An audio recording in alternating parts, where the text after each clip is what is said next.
Philippines is home to over 2 million firearms, half of them illegal. This nation of 90 million has the highest rate of gun-related homicide in Asia. Tackling this entrenched gun culture is the Philippine National Police. Now, the PNP has recently come under spotlight for a spate of controversial shootouts that have killed criminal suspects and civilians. I'm Fauzia Ibrahim. In this edition of 101 East, we ask if the Philippine National Police has taken on the role of judge, jury and executioner, all in the name of keeping the peace.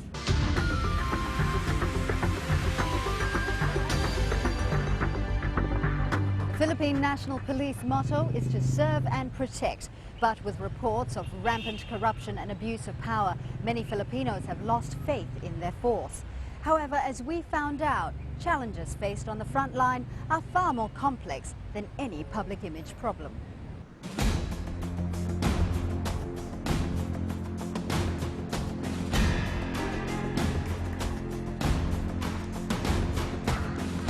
Manila, one of the most densely populated capitals of the world. With some 12 million people living and working in this sprawling city, maintaining law and order is a challenge. The Philippine National Police proudly say that patrols and checkpoints have reduced the city's crime rate, but others have accused the force of using deadlier tactics to keep the peace. In February this year, 3 suspected car thieves were killed in a police sting. Local news footage shows a policeman pulling one of the suspects' bodies out of a car while another shoots at it. The public outcry over what seemed to be police using excessive force led to an internal investigation and 29 police officers suspended from duty. The shooting left Teresa Yu, a widowed mother of 3 young boys. Her husband, Alfredo Pimentel, was one of the suspected criminals killed that night. But Teresa insists he's an innocent victim of police brutality. He doesn't even know how to ride a motorcycle, much less a car. The car was already properly parked, and the police did not make any effort to force the people inside the car to surrender. Maybe my husband would still be alive today if the police had acted within the law. The incident is among what's been dubbed an epidemic of police shootouts that have resulted in the deaths of crime suspects and civilian bystanders. While there are no official statistics on such shootouts, many Filipinos believe the police are regularly taking the law into their own hands. One police officer we spoke to on condition of anonymity says they're right. Our laws here are favorable to the accused. Even if we catch a suspect, he's likely to get out on bail. Or if he is an influential criminal, he is able to bribe the judges and the prosecutors, and he is free to commit crimes again. The police here try their very best, but if something happens to the suspect during an operation, it means he deserved it. The police will cover up a rub-out, but making it seem like a legitimate operation, not a rub-out. It happens more often than we imagine. Almost every day, there are stories on the papers about alleged shootout incidents involving the police. Now, we don't know how many of them are legitimate cases of shootout and how many were, in fact, rub-out. Rub-outs or targeted killings are especially prevalent in the restive region of Mindanao. A recent Human Rights Watch report detailed the involvement of police in targeted killings of alleged drug dealers and other criminals in Davao City. The HRW has called on the government to stop these extrajudicial killings.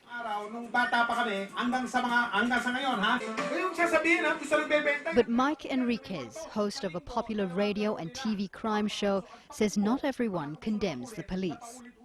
There are a growing number of Filipinos who believe that rub-outs are the solution to the problem of crime.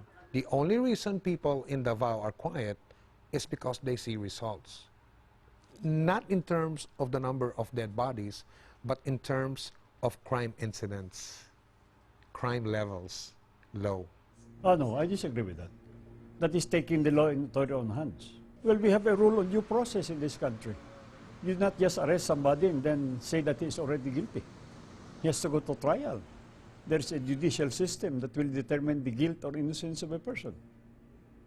And guilt or innocence must be established beyond reasonable doubt. Whether or not rub-outs occur as a means to tackle crime, the Human Rights Commission says justice must take its proper course. Yes, there are problems with the criminal justice system, this low wheel of justice and vulnerability to corruption of judges and prosecutors. But that is definitely no justification for summary execution, because the right to life is still very fundamental. Claire! Go! Go! Ganyan lang. Fast control group. Fast control group. For some, the problem with the Philippine National Police lies in their training. In a country fighting insurgency, the police have been co-opted to help with army operations in the troubled south. As such, the training here at the police academy includes military exercises. The Constitution says that the police force in the Philippines must be civilian in character. But the police force is headed by graduates of the Philippine Military Academy. And until that system remains that way, okay, the Philippine National Police will remain heavily oriented towards the military way of doing things. Critics say the military training of police has turned Manila's streets into a battleground. Crime fighting now has a take-no-prisoners mentality, one that disregards correct police procedure. In this exclusive Al Jazeera footage from 2007, a SWAT team is in pursuit of several hostage takers in Quezon City. As they pass one of the dead suspects on the ground, a SWAT member shoots at the body, clearly violating police procedure.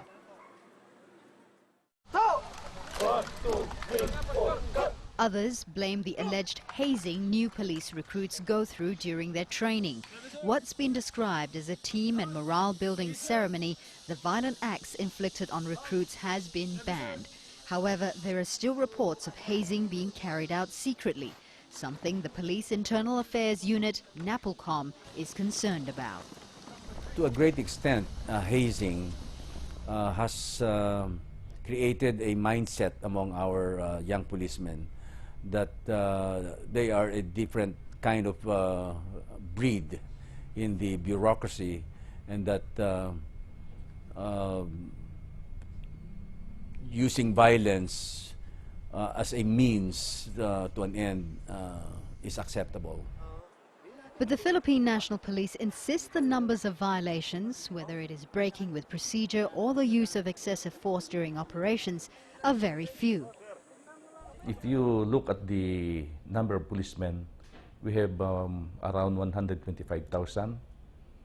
And how many incidents have we bungled?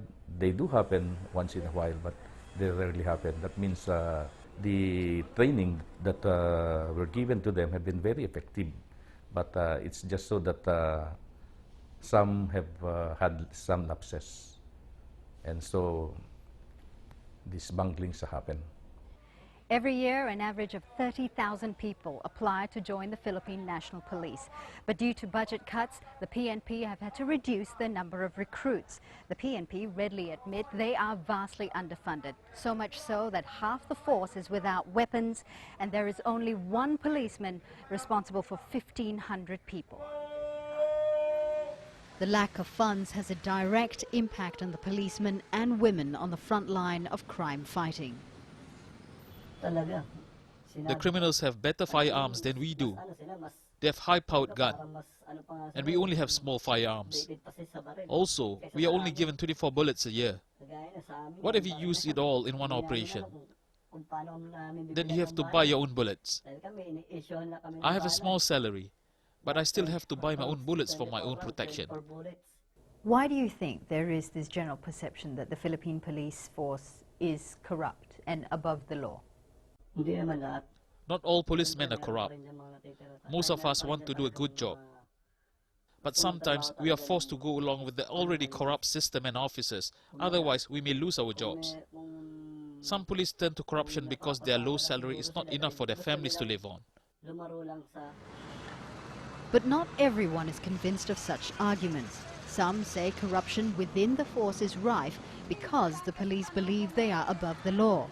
A victims' rights organization claims to handle an average of 2 cases a week against the police in Manila alone. Extortion, sometimes you also have rape cases, protectionism, then holdups, kidnapping of, that involves police officers. Once you have something stuck on your pocket, like a gun, you can intimidate everybody. It seems that you can intimidate all. You can scare everybody. Many Filipinos believe strong leadership is needed to implement lasting reforms in the police force and the justice system. Until such time, the nation will continue to have an uneasy relationship with those who have vowed to serve and protect. Coming up after the break, we take a look at the challenges involved in keeping the peace in the Philippines. Stay tuned to 101 East.